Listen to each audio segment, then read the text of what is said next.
এফসু কিংবা এচু দুই প্রকারের মেশিন আছে। এফসি হচ্ছে ছাদে হ্যাঙ্গিং মানে ঝুলানো থাকে, আর এচু হচ্ছে নিচেই বসানো থাকে, যে কোনো ফ্লোরে বসানো থাকে বা ছাদে বসানো থাকে বা বেসমেন্টে বসানো থাকে, সেটা বড় মেশিন। তাহলে তার একটা নির্দিষ্ট একটা তার হাওয়ার প্রেসার আছে, 2000 CFM হোক বা 500 CFM হোক বা 5000 CFM হোক, একটা হাওয়ার প্রেসার থাকে। তো মনে করো আমার 1000 CFM মানে হাওয়া দিচ্ছে টোটাল মেশিন থেকে, তাহলে আমার যখন 100 টোটাল মেন ডাক্তে হাওয়ার প্রেসার আছে, তাহলে আমি ব্রাঞ্চ যখন বার করছি সেখানে আমার কিছু হাওয়া মাইনাস হচ্ছে, হয়তো ঢুকছে 20 বা 30, তাহলে 1000 থেকে আমার 30 মাইনাস হচ্ছে। 1000 প্রেসার থাকার শর্তে তো আমার 30 ঢুকছে। নেক্সট আমি ওই রুমে ঢুকাবো, এই রুমে একটা হয়েছে, ওই রুমে হয়েছে, আরও 20-30টা রুম আছে, প্রত্যেক রুমে একটা মেশিন থেকে কানেকশন আছে।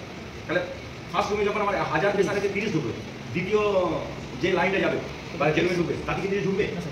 ঢুকবে না, তার কারণ এখানে ফুল প্রেসারে তবে 30 ঢুকবে, আর ওখানে যদি ওই সাইজটায় রাখা হয় তাহলে যদি ঢুকবে না, যার কারণে সাইজটাকে ছোটো করা হবে। এখানে আছে 200 বাই 100, এর পরের মধ্যে এটা যেটা দেখাচ্ছে আমি এটা এক্সাম্পল, এই সাইজটা যে লাগবে তা নয়, কিন্তু রেডিয়াস লাগবে মাস্ট।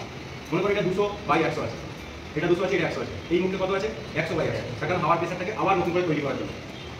এখানে যে 1000 ছিল এখানেও সেই 1000ই প্রেসার আসবে, যখন এই সাইজটা কমে গেল, তাহলে নেক্সট রুমে সেম 30 ঢুকবে। আমার যত কটা রুম থাকবে, যত কটা ব্রাঞ্চ কাটা হবে, ব্রাঞ্চের পরেই থাকবে রেডিয়াস দিতে হবে, হাওয়ার প্রেসারটাকে ঠিক রাখার জন্য। এক কথা উত্তর, হাওয়ার প্রেসারটাকে ঠিক রাখার জন্য, কমার জন্য না বা বাড়ার জন্য নয়, ঠিক রাখার জন্য।